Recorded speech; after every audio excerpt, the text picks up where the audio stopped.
I'm Lily Dowse, and this is Grand Voyager. From my base in Qatar, I travel the world to discover incredible places filled with culture, luxury and adventure. Along the way, I meet the people, taste the flavours and experience the moments that make each destination unforgettable.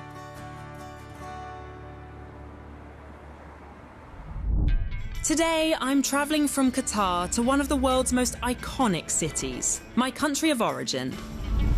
I'm here in London, a place celebrated for its rich history, famous landmarks and classic British style.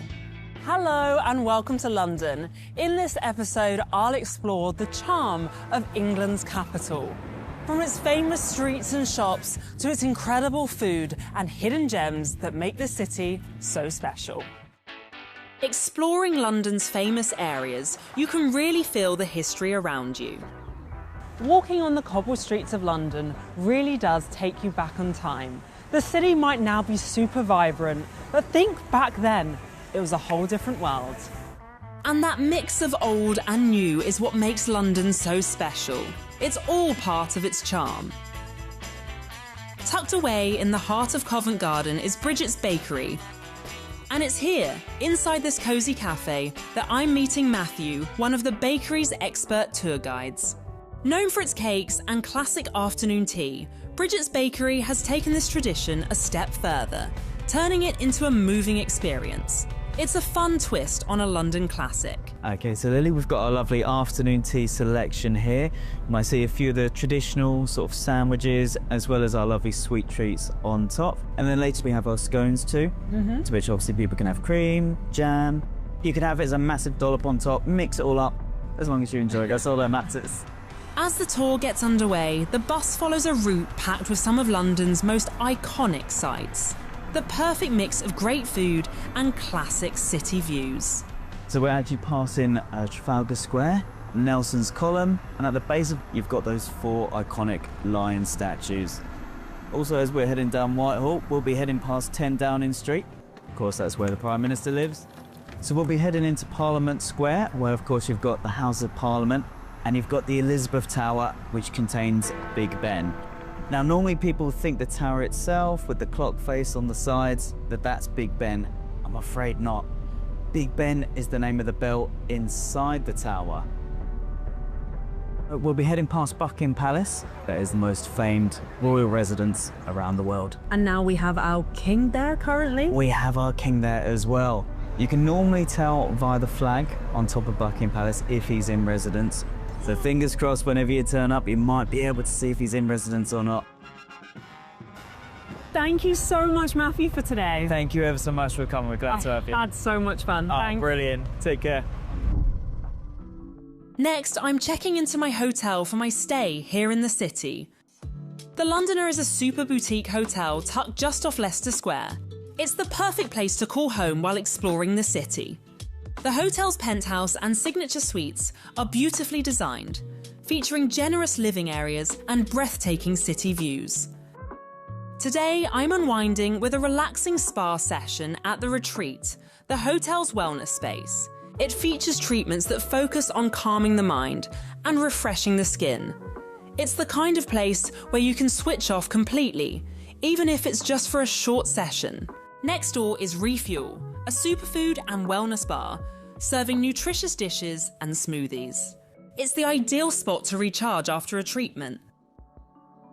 But for something a little more indulgent, I'm ending my day at Whitcomb's, the hotel's signature restaurant, known for its beautifully styled interior and delicious Mediterranean dishes. A truly delicious end to my first day in the city. The next day, I'm exploring London in a true British icon, the Mini. Behind the wheel is Matt Flynn, a born and bred Londoner who knows every shortcut and story this city has to offer. The ideal guide for a drive through London's busy streets. I've toured London's iconic spots in a bus. Now it's time to visit some of its hidden gems in a classic car. The first stop on our big adventure is Leek Street Arches, a graffiti hub located underneath Waterloo train station. So welcome to the Leek Street Arches. This is London's only legal graffiti site. I'm going to encourage you to go and have a walk up and down, take these markers, leave your own graffiti tag. Basically, all the artwork you see here changes about every 2 weeks. An artist will come down, spray something, someone else will come down 2 weeks later, cover it completely. So the artwork is constantly changing, so go and leave your mark. Make it significant, see what you can do. It will be staying forever. Once a quiet underpass, this tunnel has become one of London's most colourful spots. Stretching nearly 300 metres, it's completely open to the public. Artists come here day and night to paint and experiment. Even world-famous artists like Banksy have left their mark. And today, I get to leave mine on the city I love. Back in the Mini, we head out into the city again. London never sits still, and neither do we. Our next stop takes us south of the river. We're on our way to one of the city's best-loved food markets, Borough Market. So, welcome to Borough Market. This is the oldest market in London. It's been stood here for over 1,000 years. It's now a world-famous farmers market with food coming from all over the world. It has to be of the highest possible quality. Thousands of tourists come from all over the world to sample the food here. Walking through Borough Market is one of my favourite ways to explore London. It's lively, colourful, and full of things you can't resist trying. There's everything here from olive oil and cheeses to fruit and vegetables. It's truly a feast for the senses.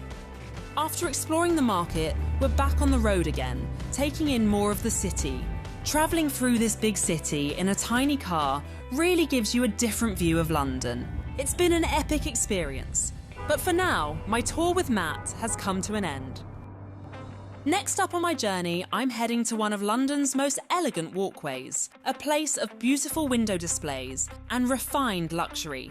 Here to tell me more about this historic spot is luxury retail expert Trupti Shah. Welcome to Burlington Arcades. This is a place filled with history. We are in the heart of Mayfair, and there's 206 years of history that we're going to try and go through. Burlington Arcade stretches nearly 200 metres and houses around 40 shops. These vintage stores stock everything from antique jewellery and bespoke fashion to rare watches and modern British perfumery. Enfield London has been part of Burlington Arcade for almost 90 years. Known for its fine cashmere, it's one of the arcade's longest-standing names. Our next stop takes us into the world of vintage watches. Burlington Arcade is home to more than 3,000 vintage Rolex timepieces, making it one of the city's most impressive collections. Across the walkway is another luxury knitwear boutique, full of heritage-inspired clothing. This is a family-owned business, very special. They are 228 years old. Everything is made in Scotland, and they also have a royal warrant from His Majesty King Charles. The royal connection is something that runs throughout the arcade. And when it comes to designer luggage, this next store fits right in. Founded in 1897, Globetrotter donates part of its profits to charities supported by the King. After a fantastic royal-infused tour, I love it! full of fragrances and more, Trupti and I settle down for a coffee in the Arcade's boutique cafe, the perfect place to end our tour. As my journey continues, I'm visiting C'est La Vie London, a stylish restaurant high above the city. This dining spot is known for its bold Asian flavours and views of the capital. I'm heading into their kitchen for a cooking masterclass with one of their executive chefs. So what are we making here? We make Wagyu gyoza. Yeah, let's do it. They are definitely my favourite. Wagyu gyoza are a gourmet variation of the traditional Japanese dumpling, filled with marbled beef. Ray shows me how to fill and seal the dumplings in the traditional way. So like this, a little bit pinch, another pinch, another one. Now it's my turn to give it a go. So, pick up one of these very delicate little sheets. Is that one? Okay. I put it in my hand, wrapping around the side, and now it's all about the folding. Folding dumplings looks easy, but there's a real technique to getting it just right. With my quick training complete, it's time to try some flavours for myself. There you go. Enjoy a good selection of dishes that we have from C'est La Vie London. Delicious. And this looks extremely diverse for London. People kind of come to London, they're expecting that quintessentially British, but actually now this is British cuisine in a way. This is British, yes. From our side, we've had a huge history of using spice across our cuisine for a number of years. And also, one of the things we have looked at is to use as much British produce as we can with that accent of Asian influence as well, which really, from our side, really where C'est La Vie comes from. The food here is exceptional, beautifully presented and full of flavour. You can taste the mix of British and Asian ingredients, a style that perfectly reflects the city's diversity. After an incredible experience, it's time to see the city from a different perspective. I'm grabbing an iconic black cab to my final destination. There are so many different modes of transport in London, I can't decide which one's my favourite, but the next one is definitely a little surprise. Trupti from the Burlington Arcade has invited me to take a flight over the city. The London heliport is owned by the Reuben brothers, who also own the arcade. Today, we're flying high above London. A once-in-a-lifetime experience, shared with a new friend. And we can't help but take a few snaps to savour the moment. London looks absolutely breathtaking from up here. Its famous landmarks and the Thames River stretch out endlessly. A view that reminds you just how big this city really is. From whizzing around the city in a Mini Cooper to exploring the sights of London from the skies, I can honestly say this trip has been unforgettable. I can't wait for the next adventure.